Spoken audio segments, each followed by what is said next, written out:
throws himself in there in the run game, which I think is you don't see that in corners all the time. Did that have a greater value to you coming off of last season? Because that was, I know because of injuries and other things, but that was an element that was kind of missing from that group. Yeah, it was a dynamic I think we needed. He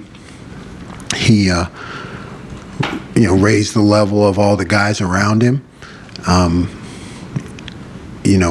Competed, as a new guy, you come in, he's competing in practice, and everybody sees that, and he's not intimidated by anybody. So, yeah, I think it helped a lot. Right behind him, Joe Nugent, WCMH. 8 games into the season, only one player has rushed for more than 100 yards against you guys. How much of that is improved defense, and how much of that is different college football these days?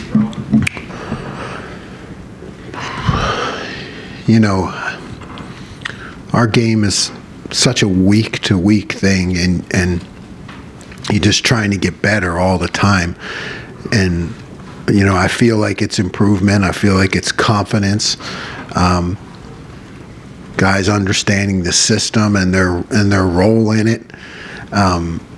Being able to handle the adjustments that happen, because, you spend a lot of time on a game plan, and sometimes that changes on Saturday, right? A lot of times it changes on Saturday as the game goes on. So I feel like particularly in the run game, we're able to make adjustments, and I think it shows up. Dan Hope, 11 Warriors. Jim, even before Lathan went out of the game, you had Sonny back there playing deep safety. Just what went into that decision to move him from nickel to safety last week? It was just more of a nickel. It was more of a nickel game in terms of the matchup on the slot, and we felt like, Jordan would be better at that. So we wanted to find places to get Sonny into the game. And against a spread RPO team, playing him at high safety worked, and it's a good thing we did it. When you think about Sonny's long-term future, do you think that playing one of those high safety spots could be the long-term plan for him? Yeah, I think it's possible. I think, he's now getting experience at both, and I think he can really add a different dimension, as you look to the future and structuring things, so he can be in there with other guys and end up in different places and add some unpredictability to it. Fourth row right, Andy Backstrom, Letterman row. Jim, in terms of the run defense, Jack Sawyer seems like he's really stepped up the last few weeks in that regard. Is he someone that you kind of have to watch the game twice to really realize everything he's doing against the run? Yeah, I think so. I think anybody who's serious about watching the game and studying it, like I know you men and women are, probably more at the Ohio State than anywhere I've ever been. I mean, there's a lot of great football knowledge in the fan base and in the reporters. Yeah, so when you watch it, you see that he is controlling things at the line of scrimmage and getting off blocks. And I think all 3 of those plays in the goal line, he was involved in. He was involved in them, in those stops. Those are huge stops, huge stops as you look at the flow of the game. So, yeah, he's been doing that, and maybe that doesn't show up in the sack statistics, but it means a lot to the defense. Jeremy, deep center field, Jeremy Birmingham, podcast. Jim, you guys have not played what would be probably described as like an athletic quarterback yet this year. You played guys that move around in the pocket well. Obviously, Sam Hartman and those guys who played a lot of ball, but Wimsatt is a little bit different in the way that he's utilized. How does that change the plan for you this week, if at all? And does that mean you maybe have a different, expectation of what success is this week? You always have. You have to have that element in the college game all the time, because anybody can do it. I think you have to put some things in to make sure you can control it more, rather than just be, hey, we're fundamentally sound, we got everything covered. You have to have some things where you're controlling that more. Also, flattery works great with us, so just keep telling us how great we are if you don't mind. I'm not going to say anything. Tony Gerdman, Buckeye Huddle. Jim, losing Lathan for however long, how does that change the nickel situation because Sonny's no longer there? Is Jermaine a guy that could maybe give some depth there, or is he strictly an outside guy? Is Jordan going to be there the entire time? Like, how is all of this going to work in your mind and in practice? Yeah, I mean, it changes. It changes. I don't know that it would necessarily be Jermaine. You know, he's a true freshman, so you don't want to overload him with those responsibilities. But there are other corners, you know, that you know, where he can go to a corner and other guys can move inside who have more experience. Far right, Adam King, WBNS. Coach, I know you're not one to celebrate in the middle of the season, but is there any part of you that in the defense that has to appreciate what you guys have done so far to be able to kind of further grow, to say, hey, look, this is where we wanted to be. Now we're going into November. Let's finish it off. Yeah, I mean, there's no time for celebration, but you know, we have a whole category that we call, you know, I say get better, and the defense, they say every day. And then I say things we're doing well and things we need to get better at. So it's all, and then we go through. So yeah, you're highlighting those things that you're doing well, and then you're fixing the things that you can get better at. It's just a constant process. But I think when you have more good things, it's better. You know, it's the praise, correct. Praise, correct. You know, some college professor Ken Blanchard, 1 Minute Manager, right? That you praise, correct, instead of, you know, maybe at other times it's correct, praise. You know, so I mean, you know, when you have more of the positives to highlight, it just, I think it helps everybody. Sorry about that, Coach. Tim May, on 3, Letterman Row. Yeah, with that, in that vein, you're sitting up in the press box. It seems like everybody has one good drive again. You know what I mean? I mean, Thanks, Tim. What's going through your? Yeah. But you know what I'm talking about. But what's going through your brain as that's happening, and then y'all quickly have fixed things. I mean, yeah. You know, we've talked about that before. Yeah. What is going through? Okay, they got me there. You know what I mean? What is that? Yeah, and you're right. That happens. I don't like it, you know. So you're just constantly trying to learn. Like the whole process of a game is really, as my job is to not celebrate the good plays or get too down about the bad ones, right? You're just trying to process it and fix, or you know. So yeah, and we've been able to adjust. So I think that's just, again, it's a good part of having guys who've been around in year 2. I think you can adjust quicker. And another quickie, you've been around the game for a long time. You played it and stuff.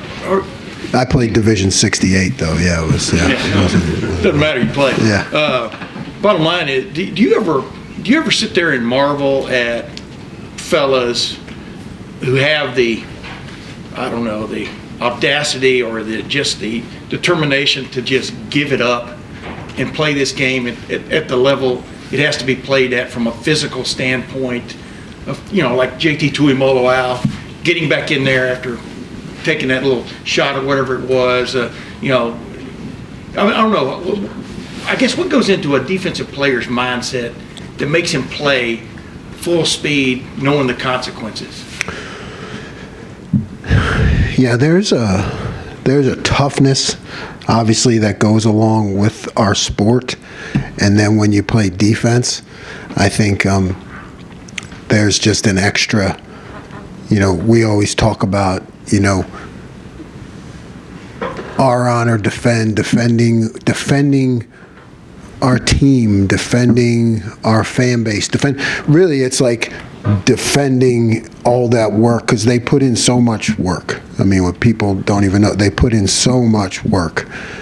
And you say what you want, but these guys work 365 days a year. So then you get these limited number of games, and really, I think the extra toughness for them comes from the brotherhood, and it's like, hey, we put all this work in. Now it's our job to defend it, you know. So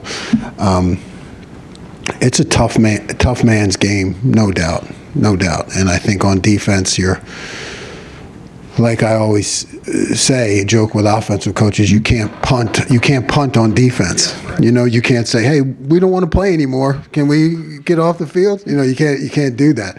You have to stop them. That's what I tell them before every game is somebody has to make the tackle. You know, somebody has to put the other guy on the ground.